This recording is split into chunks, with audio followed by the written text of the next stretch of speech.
Hello, everyone. This is Tom Fox. I'm the Compliance Evangelist, and I'd like to welcome you to episode 41 of This Week in FCPA. As always, I'm joined by my cohort, Jay Rosen, no longer Mr. Translations, but now Mr. Monitors, which he will explain why he's had this change of designation. This week finds us on location in Washington, D.C. at the conclusion of the 2017 SCCE Utilities and Energy Conference for a live broadcast. In it, we discuss our thoughts and some of the highlights that we both had around this year's conference.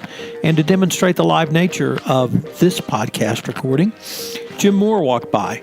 Jim tells us about what he's up to these days, and it's interesting to always interesting to have Jim on board. The episode itself comes in at just around 30 minutes. This is Tom Fox. I'd like to thank you very much for listening to This Week in FCPA.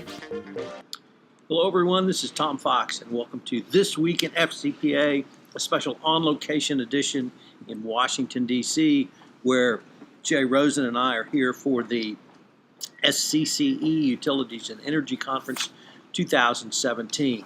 So, Jay, welcome to an on-location recording. Thanks, Tom. It's pretty cool to be able to do this live, on location, no dogs in the background, no kids getting ready for school, so good to see you. Indeed. We're here in the lobby of the Grand Hyatt, D.C., where the conference was held. And I guess we should moniker this one as the the Washington, D.C. edition. But I thought maybe we could kind of go over the highlights, each of our highlights for the week, the conference. It's the first time I recall the Utilities and Energy Conference being held in Washington. It's generally held in Houston. So what were some of the things that really stood out for you? There was a very scary presentation on the dark web, and one of the presenters actually got up there and showed us how easy it would be to look at a water tower or a wind propeller and actually make changes. And all of these utilities assured him that they had the best security in place and that, they were using secure lines. So then we also got a tour of the dark web and learned that we could buy credit cards in our own hometowns and how to go about securing a 55-inch TV from Best Buy. So I thought that was, a very interesting presentation, especially in light of the utilities and the power companies that are here, and with any potential flaws in our grid, and unfortunately with any vulnerabilities to terrorism. There seems that there are some large gaps in our infrastructure.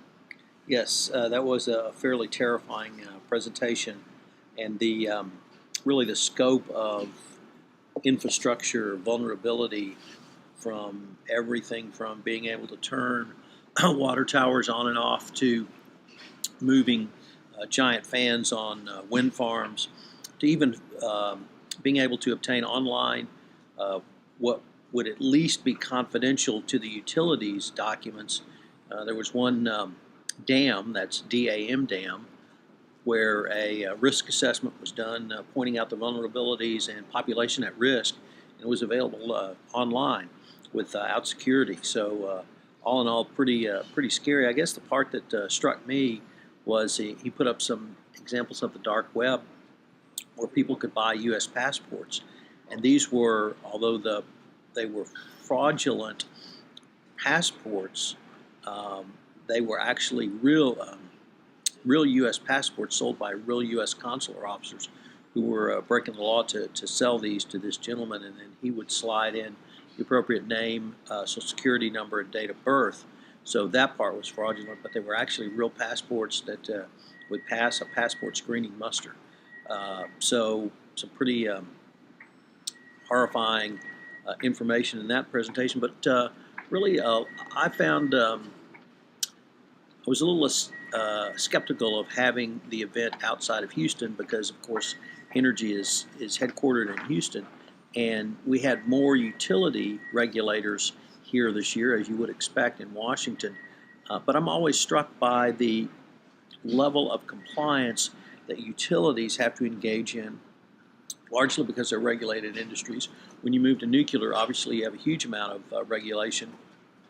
But in many ways, their compliance programs are more mature than those that we see in the anti-bribery, anti-corruption space. So I always get a lot of interesting ideas listening to utilities and utility regulators talk about compliance, as you might expect, more in a regulatory framework than a criminal investigative framework, but lots of good ideas from that angle. There was also a really good presentation that we saw this past fall in Chicago from your colleagues at Gerber.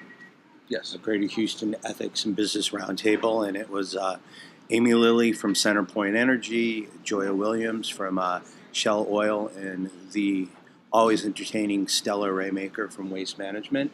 And it was really interesting to look at 3 different organizations, one that just has thousands of people, Royal Dutch Shell, and then even the smaller, like CenterPoint. But in terms of your remark about maturity, they really have the message down. And I think one of the things that's interesting in companies like that, especially in oil and gas, is that safety is a real big part of their message. And I think safety dovetails really well with compliance, and they've already have that delivery vehicle to have safety moments. So I think it gives them an additional way to not sneak it in, but there is a receptivity of their workforce to be learning and to be educated. And I think that provides a real great platform for ethics and compliance, and that would be something that it would be interesting for other industries to see if they could adapt and adopt that message. It's an interesting insight, and my background is as a recovery trial lawyer, and I handled catastrophic injury and property damage cases for many years, and saw that change in safety, where safety became paramount in the energy space, and truly a cultural change. But to your point of the delivery mechanisms of the safety message have allowed these companies to have be able to deliver a compliance message as well.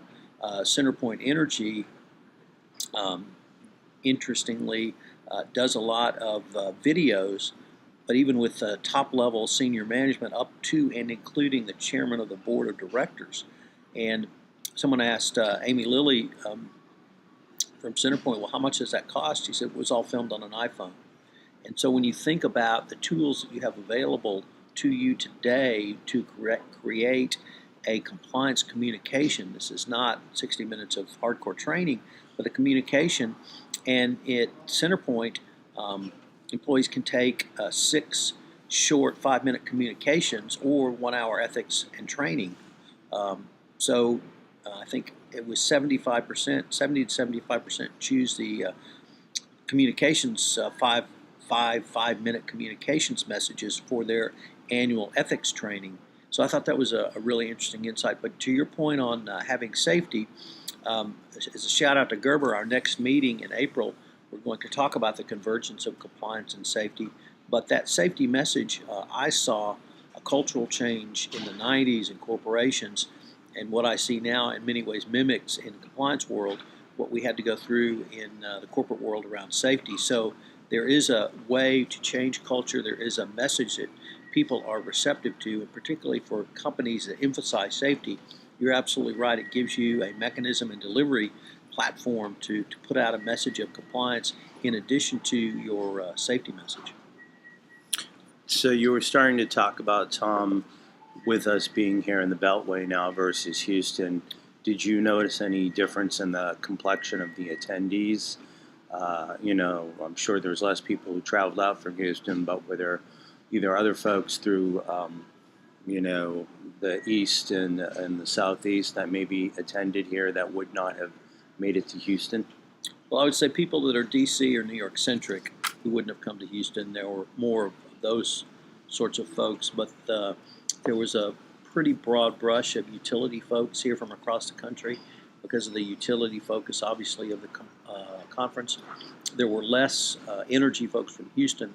That's in large part because of the still current swoon in energy prices and just not budget for out-of-town or out-of-state travel for conferences.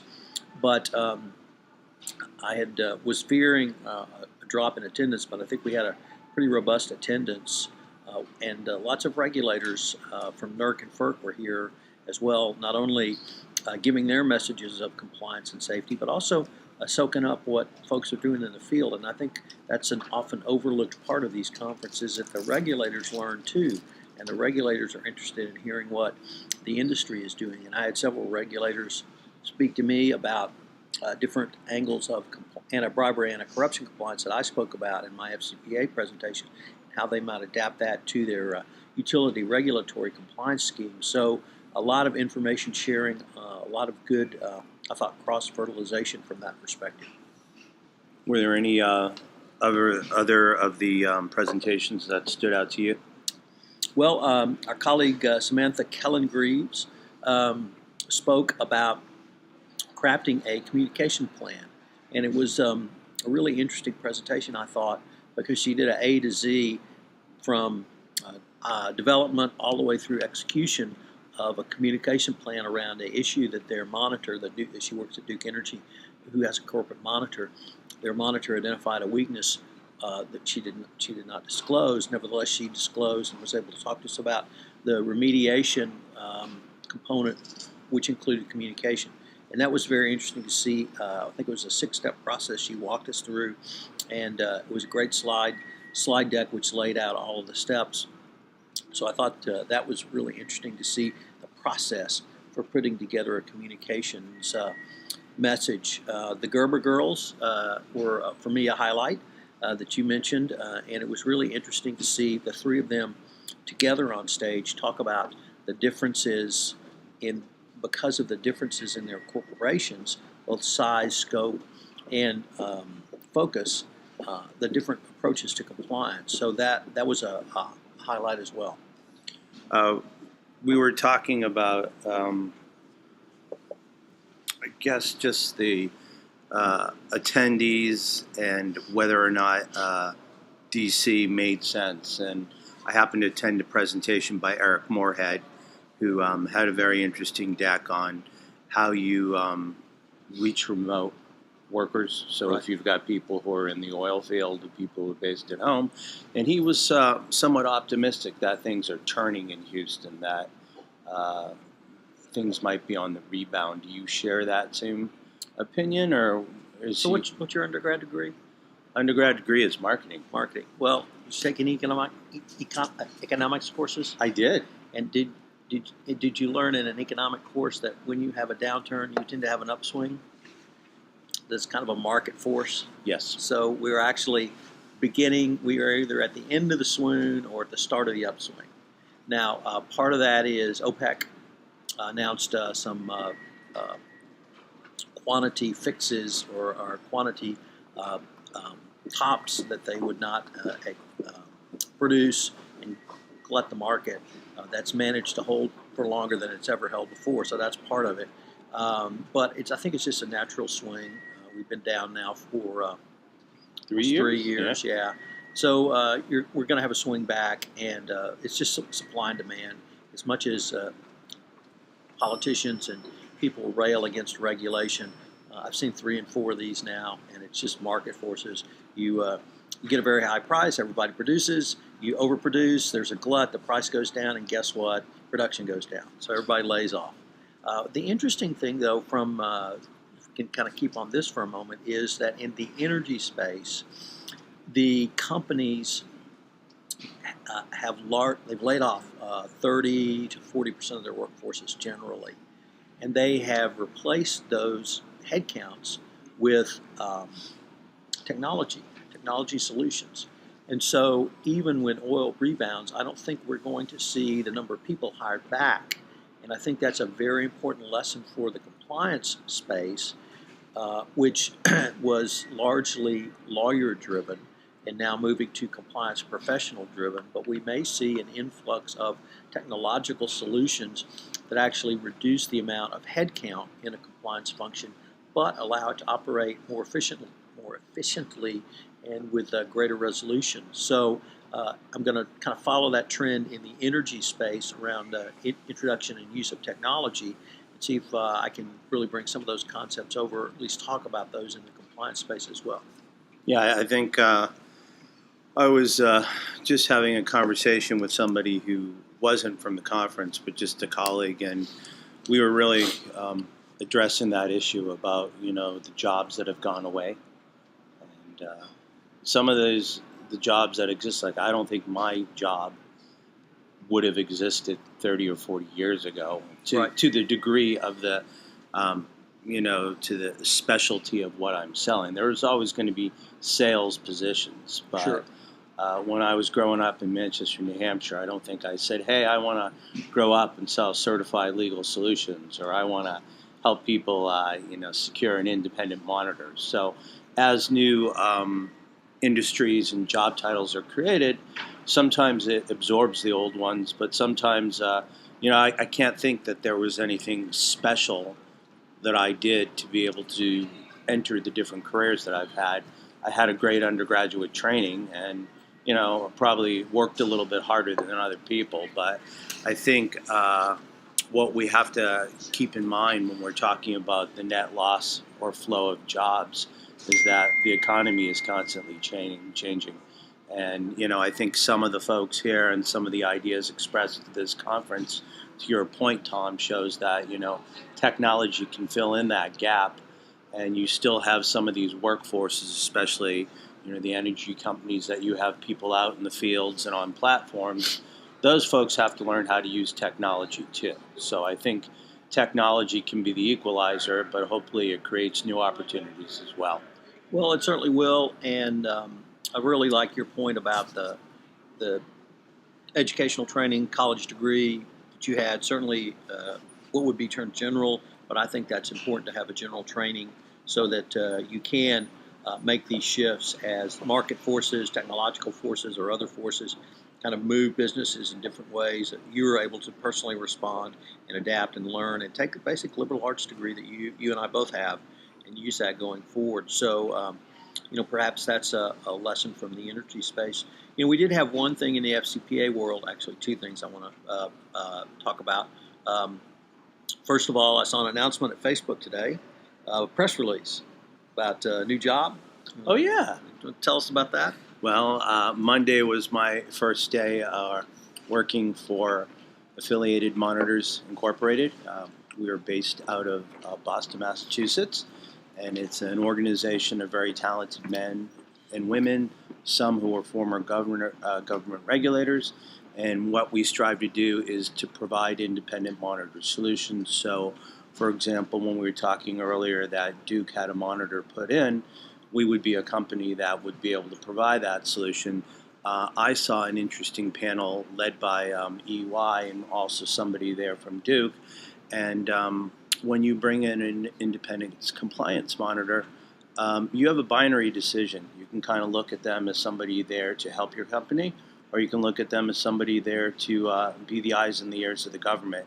And I think that relationship is very important to establish at the beginning. And that's one of the topic areas that I'd like to explore over the next few months is, when you do have a monitor, how do you get the most out of that situation? So that's my new employment thing. And we have to say goodbye to Mr. Translations. I think he'll come up every once in a while, but I think this is Mr. Monitor's first appearance on This Week in FCPA. Mr. Monitor, all right. Now, has Mrs. Translations also retired her designation, and has she moved to Mrs. Monitor, or are we leaving her to set her own path? I think we'll let her set her own path. She's pretty, she's pretty capable of handling that. I would say that's the safe answer. But we also had some interesting news. Turned out it was released February 8th, but for some reason the compliance community was not aware of it until Matt Kelly broke the story this weekend. And that is the Department of Justice released a document entitled Evaluations of Corporate Compliance Programs. It's available on the fraud section website. Several of us, including myself and Matt Kelly, blogged about it, and it's available on a hyperlink in both of our blog posts. But it's an 11-point program that the Department of Justice released, where it gives you their thought process of how they will evaluate a compliance program, and it also gives you a fabulous resource to benchmark your own compliance program. So it's an 11-point. It's based upon the 10 hallmarks of an effective compliance program. It adds one new point, which is your not really investigation, but more of your root cause analysis of any issues or problems that might arise. But it goes through each one of the hallmarks and then asks a series of questions. And indeed, there are 46 questions that the evaluation poses for you to ask yourself and to evaluate your own program based upon what the government will ask you. But it also emphasizes a couple of things that I think are important, but they're ongoing themes we've heard about from the government for the past 18 months or so. And the first one is the operationalization nature of compliance. You've got to put compliance into the fabric of your organization. You cannot have a paper program. You cannot have something you put up on the shelf. If you have a certified program, that's great, it's certified, but that's meaningless in terms of unless it's operationalized and actually doing compliance. So I was very, very, very heartfelt grateful to see that the government putting that in print, because it's obviously something I've been talking about for some time, and it's a really an excellent resource and a resource for you. I would urge you to get a copy of it and utilize it just to take a look at your compliance program, but it also gives you a way to communicate and educate your senior management, because the government is specifically saying this is what we're looking for. So you can go to your senior management, and when they say, well, why are you asking for this, you can just whip that out and say, because here's what the government says, to the point where the government said they're going to look at the funding of your compliance program. Who made the decisions on that? Did you make a budget request? Was it turned down, and why? So that they're going to go to that level of granularity, and I think that's a very important step forward for compliance programs. Any reason or any theories on the way it was just kind of silently released to the market? Really no clue about that at all. Really, this is the first time we've had that kind of silent release. You ever open up a restaurant? Soft opening? Yeah. So they had a soft opening. So Jim Moore, you want to come join our podcast? Are we still live? We're still live. Have a seat. So just to show you our live nature of this podcast, Jim Moore has just joined us. Jim, can you say hello to the studio audience? Well, I absolutely would like to say hello. Greetings, everyone out there. And Tom, it's good to see you again. Well, Jim has been here in D.C. for the conference as well. So Jim's had the opportunity to meet with several folks, and it really leads to the next topic I wanted to talk about, which Jay and I comment on regularly. A large part of these conferences is interaction. It is commingling. It is interacting with the other attendees, and really not only talking about what you're doing, but learning about what other folks are doing. Jim, have you had the opportunity to meet with some folks and just hear kind of what people are doing, and then maybe incorporate that into some of the new things you're up to? Absolutely, Tom. As you mentioned, these conferences are a great opportunity to do the networking, to learn new trends and various other things in the marketplace. And I think the business I'm representing is legal translations that covers both transactional, such as internal investigations, more public FCPA investigations, as well as updating and improving companies' compliance programs. So it was really a great opportunity for me over the last couple of days to meet with folks in that business and who are struggling with ways to improve and adapt the globalization of their compliance programs. Jim, one of the things that I've always really appreciated, and I learn it every time I come to one of these, every time I think I have something to say and I want to tell people, but I've got this or I'm doing that. If I just shut up and listen, I learn so much more, and I actually communicate more because I'm able to take what people want and need in their individual businesses or ideas they have and incorporate that into whatever I'm doing. Did you find that to be a valuable process for you as well? Well, you know, Tom, the old adage of 2 ears and 1 mouth applies across the board everywhere, and absolutely is the case. You know, you can learn a lot more just by asking a few relevant questions and informed questions and listening. So that's one, I do a leadership podcast, and I study a lot of business leaders, and if there's one theme they articulated, it is shut up and listen. So I really tried to do some of that this conference, and really heard a lot of great things from regulators, from corporate compliance officers, from folks like yourself who have products or services, to the government regulators as well, and even the conference organizers, the SCCE folks, talked about things that they're hearing and things that they hope to bring up throughout the year to help the compliance profession go forward. So I was really gratified to see you and glad you could join us for part of these discussions. As always, Tom. Look Thank you. forward to the next one. Yes. So, any really final thoughts, Jay? You're going to have to get a little closer to the mic. Final thoughts. I think kudos again to our good friends at FCCE, Adam Turtletop and the crew. Always do a great job. I think if there was one other theme that we got to hear from the regulators is the regulators are very sympathetic to the industry. They, if they aren't actually doing it, I think they see the benefit for something like the general program. What's it called? That we just the test program. The evaluation? No, the Pilot program? Pilot program. Yeah. And I think they see the benefits of trying to adapt that to their individual relationships, that they all realize that companies are busy, they're concerned about safety, they're concerned about fulfilling their regulatory obligations. So if there's a way to do it better, to do it quicker, and to do it more efficient, and one of the regulators who was speaking was saying that they asked him to travel to go visit with, some people who were part of an investigation. And he felt that, yes, it was worth his while to travel and go have 6 interviews because that would make the things, the investigation and the remediation go quicker.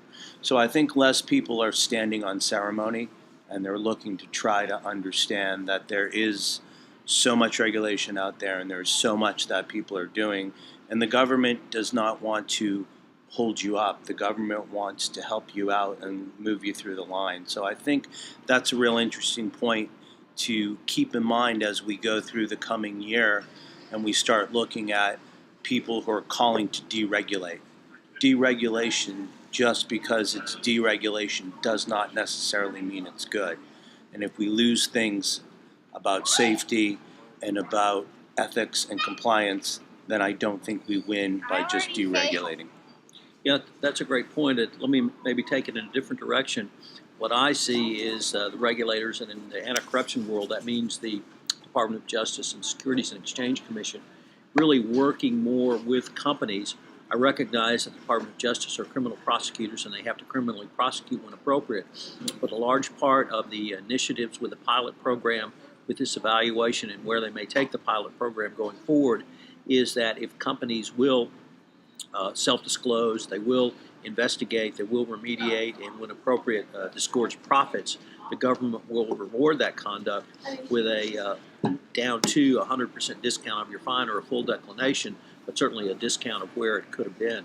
So that regulatory interaction that the prosecutors from the Department of Justice and the lawyers from the Securities and Exchange Commission have with the industry, I think really drives forward the greater goal of having more compliance going forward. So this has been the Washington, D.C. edition. So Jay, I look forward to our next live recording. Perhaps we can have Jim back. Jim, thanks for joining us, dropping in, as they say. Would love to be with you again. All right. So, as I always like to say, thank you so much for joining us to look at the week in FCPA that was. This is Tom Fox again. I'd like to thank you for listening to This Week in FCPA, the Washington edition. I have 2 requests for you. The first is if you have listened to this podcast on iTunes, I would greatly appreciate it if you would rate us. It would help our rankings. Second, if you have any questions, please email them to me at tfox@tfoxlaw.com. This is Tom Fox, the Compliance Evangelist, signing off for This Week in FCPA from Washington, D.C.